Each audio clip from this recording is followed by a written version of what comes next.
안녕하세요, 군사돋보기입니다. 정말 크게 우려하던 일어나서는 안 될 일들이 끝끝내 벌어지고 말았습니다. 우크라이나 주변에 전면전을 일으킬 수도 있을 만한 엄청난 전력을 집결시킨 러시아가 침공을 위한 행동을 시작한 것으로 보이는데요. 아마 여러분이 이 영상을 보실 때쯤이면 더욱 최악의 사태가 일어나 있지는 않을까 우려됩니다. 여러 우크라이나의 오신트 보도에 따르면 현지 시각으로 2월 13일 저녁 우크라이나의 루안스크 외곽 마을에 누가 쐈는지 알 수 없는 여러 발의 포탄이 떨어졌고, 이로 인해 이 지역의 주민 8명이 사망, 여러 명이 부상을 당했다고 합니다. 또한 러시아의 107개 전차대대가 우크라이나와의 국경선 인근의 공격 개시선에 집결하고 있다는 소식이 현재 2월 15일 오후 5시쯤 전해졌는데요. 이미 지난 주말부터 동지중해와 흑해 일대의 러시아는 대대적인 전자전 공격, 광역 재밍을 시작했다고 현지의 여러 오신트 보도들을 통해 알려지고 있는 상태입니다. 이 같은 러시아의 전자전 공격은 최근 러시아가 북해 함대, 발트 함대, 태평양 함대 지원 전력을 지중해로 집중시켜 동지중해 일대에 서방 연합 함대 차단선을 구축한 것과 연관이 있는 것으로 분석됩니다. 러시아는 서방 나토 함대가 흑해로 진입하는 것을 막기 위해 항공모함 킬러로 불리는 바리아그 전단과 에드미럴 유스티노프 전단 등으로 편성된 전단을 동지중해에 포진시키고 있는 상태입니다. 그 외에도 러시아군은 대규모 상륙을 준비하는 등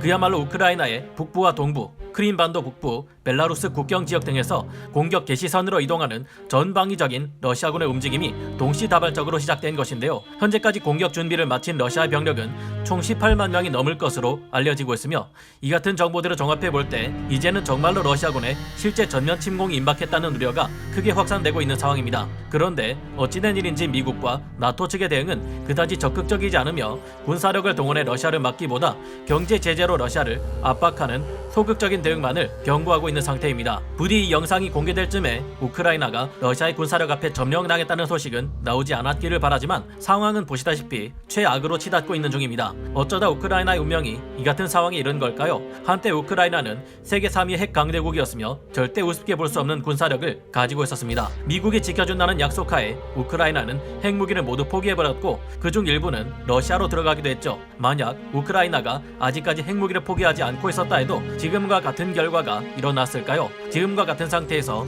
우리 대한민국은 미국의 핵우산 약속을 믿을 수 있을까요? 우크라이나의 사태를 지켜볼 때 우리는 핵무장에 대해 어떤 태도를 보여야 할지 생각해보려 합니다. 전문가는 아니지만 해당 분야의 정보를 조사 정리했습니다. 본의 아니게 틀린 부분이 있을 수 있다는 점 양해해 주시면 감사하겠습니다. 압도적인 전력을 가지고도 러시아 함대를 보자마자 꽁무니를 빼버린 나토 함대. 얼마 전 평소 살펴보는 군사 커뮤니티들을 돌아다니다가 한 가지 무서운 가설을 보게 되었습니다. 중국과 러시아, 북한이 연합하여 미국이 동시에 세계 전쟁을 수행할 수 있는지 공산권 국가들이 시험하고 있는 것 같다는 한 유저의 개인적인 의견이었는데요. 현재 상황을 볼 때 미국은 북쪽과 중국을 압박하는데 많은 힘을 쓰고 있으며, 동시에 러시아 우크라이나 전쟁까지 지원할 여력까지는 없는 상태가 아닐까 조심스레 추측해보게 됩니다. 미국은 현재 러시아가 만약 우크라이나를 침공할 경우 강력한 대가를 치르게 될 것이라고 하지만, 이 내용을 자세히 살펴보면 경제 제재 형태일 뿐 군사력을 동원한 보복까지는 아닌 것으로 알려진 상태인데요. 미국이 현재 우크라이나를 러시아로부터 지켜주기 위해 적극적인 태도를 보이지 않은 점은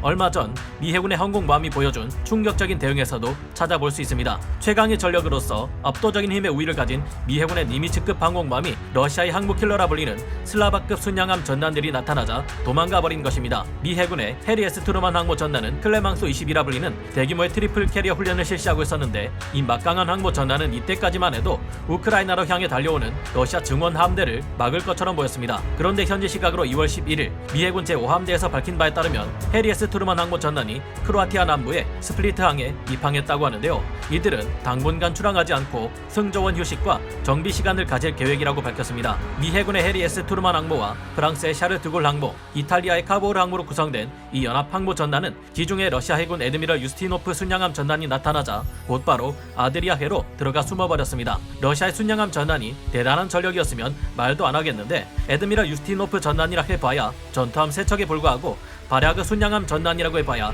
전투함 2척일 뿐입니다. 그런데도 불구하고 이 러시아의 전투함들이 나타나자 세계 항모 전단이 이를 피해 아드리아해로 숨어버린 것입니다. 여러모로 미국이 우크라이나를 보호하기 위해 러시아와 싸울 경우 이 전쟁이 제3차 세계대전으로 번질 것을 크게 우려하고 있는 듯 보이는데요.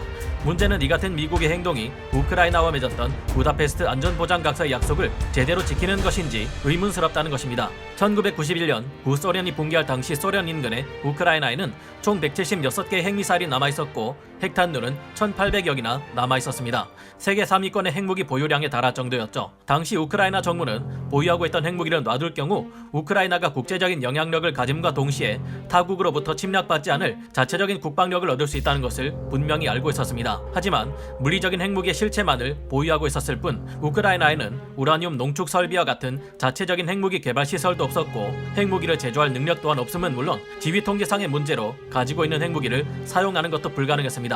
이 핵미사일을 발사시키고 격발하는 데 필수적인 팔 등의 접근 제어 장치나 발사 코드는 모두 모스크바 지휘 통제소에서 관리하였기에 사실상 적용할 수가 없었습니다. 그런데다 당시 우크라이나는 심각한 가난에 빠져 있었죠. 그래서 우크라이나는 쓰지도 못할 핵무기를 가지고 있느니 이를 포기하는 대가로 미국에게서 경제적 지원을 받기로 약속하는데 이것이 부다페스트 안전보장각서입니다. 이 부다페스트 안전보장각서에는 이와 같은 내용이 담겨 있는데요. 1. 미국, 러시아, 영국은 우크라이나의 독립, 주권, 국경선을 존중한다. 2. 미국, 러시아, 영국은 우크라이나에 대한 무력 사용을 자제한다. 굳이 러시아가 우크라이나를 전면 침공하지 않더라도 사실상 이 부다페스트 안전보장각서는 이제 의미 없게 되어버렸다고 볼 수 있겠는데요. 이제는 한국도 자체 핵무장이 필요하다. 우크라이나 입장에서는 만약 과거에 핵무기를 포기하지 않았더라면 이 수많은 핵무기를 사용할 여력이 충분했고 발사 코드 및 격발 코드 또한 우크라이나가 보유하고 있었다면 지금과 같은 불안한 사태가 일어날 수 있었을까 하는 생각이 들 것입니다. 현재 우크라이나의 주민들은 아이들은 물론 할머니들까지 밖으로 나와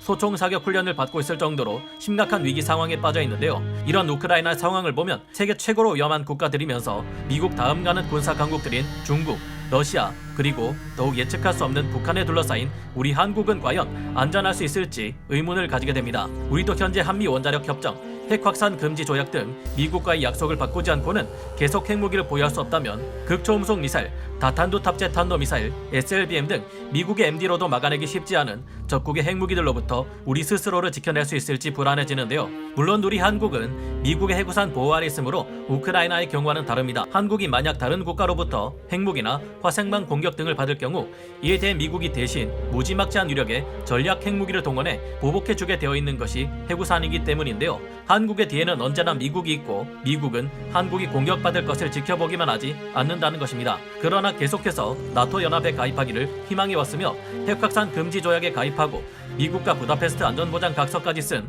우크라이나를 지켜주는 척만 하는 미국과 서방 국가들의 모습을 보면 이런 생각이 들지 않을 수 없을 겁니다. 만약 미국도 방어하기 어렵다는 극초음속 미사일을 완성해 핵탄두를 싣고 한국을 향해 발사한다면 북한이 아니라 중국이 한국에게 핵탄두를 탑재한 극초음속 미사일을 발사한다면 어떻게 될까 하는 것인데요.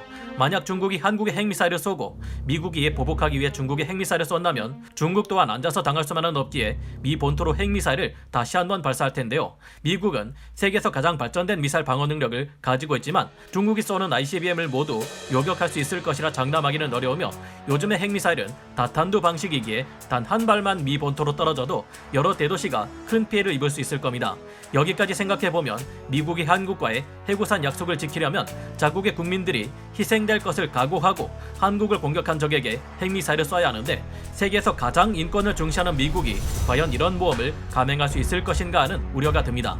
여러분은 어떻게 생각하시나요? 이 시점에서 우리 대한민국에 자체적인 대규모 핵무장이 거론되는 것은 어찌 보면 당연할 겁니다. 280발에서 300발에 달하는 핵탄두를 보유하고 있다는 중국과 상호 확증 파괴 원칙을 성립시킬 수 있을 정도로 말이죠. 네가 쏘면 나도 쏜다. 그럼 둘 다 멸망하는데 진짜로 쏠 거냐고 당당히 맞설 수 있을 만한 핵무기가 있다면 북한도 중국도 감히 함부로 우리 한국을 핵무기로 타격할 수는 없을 겁니다. 우리 한국은 설사 만약에 핵무기로 멸망에 이르는 피해를 입는다 해도 핵탄두 버전 현무 4-4 SLBM을 탑재한 도산 안창호급 잠수함으로 얼마든지 이에 대한 처절한 응징을 가할 수 있기 때문입니다. 물론 자체 핵무장의 길이 절대 쉽지는 않을 겁니다. 그러나 미국은 현재 전 세계를 지키는 경찰 역할을 하기에는 힘이 부족해지고 있으며 확실히 믿을 수 있는 동맹국들의 힘을 빌려 러시아와 중국을 견제하는 데 큰 도움을 받고 있습니다. 우리 대한민국이 미국과 뜻을 함께하고 세계의 가장 위험한 적인 북한과 중국에 맞서 굴복하지 않는다는 강력한 의지와 힘을 보여준다면 지정학적 위치상 미국에게 가장 큰 힘이 될 수 있죠.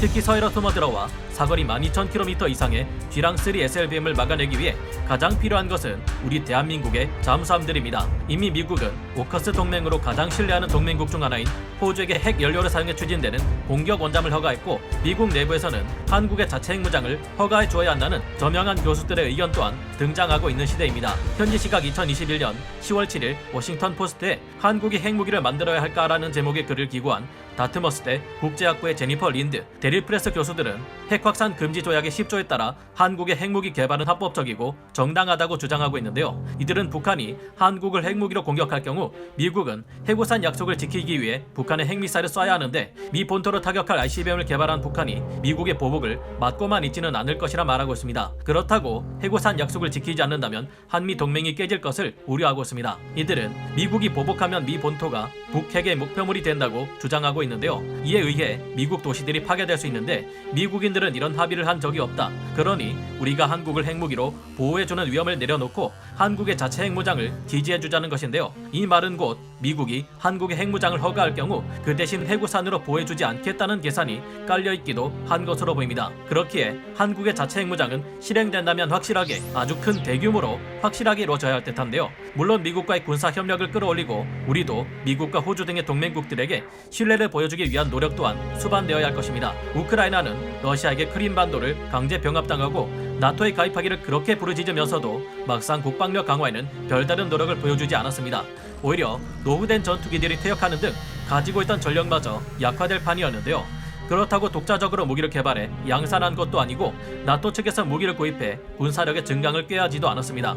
미국을 비롯한 서방연합에 협조적이지도 않았죠. 불과 얼마 전까지도 전쟁이 나지는 않을 것이라 느긋하게 있었다가 침공이 정말 코앞에 닥치자 미 바이든 대통령에게 지금 빨리 우크라이나로 와주기를 바란다고 SOS를 치기도 했습니다. 하지만 때는 이미 늦었죠. 그래서 지금 미국을 비롯한 서방연합은 러시아의 우크라이나 침공을 막는데 그다지 적극적이지 않은 것일지도 모릅니다. 하지만 우리가 미국과 함께 군사 협력을 다지고 함께 적국들을 막아내기 위한 강력한 의지와 능력을 보여준다면 오히려 이 같은 전환은 더욱 위험해지는 이 시대에 있어 상황을 효과적으로 타개할 새로운 해결책이 될 수도 있지 않을까 조심스레 생각해봅니다. 모쪼록 러시아의 우크라이나 침공이 일어나지 않기를 바라며 오늘 군사 돋보기 여기서 마치겠습니다. 감사합니다. 영상을 재밌게 보셨다면 구독, 좋아요, 알림 설정 부탁드리겠습니다.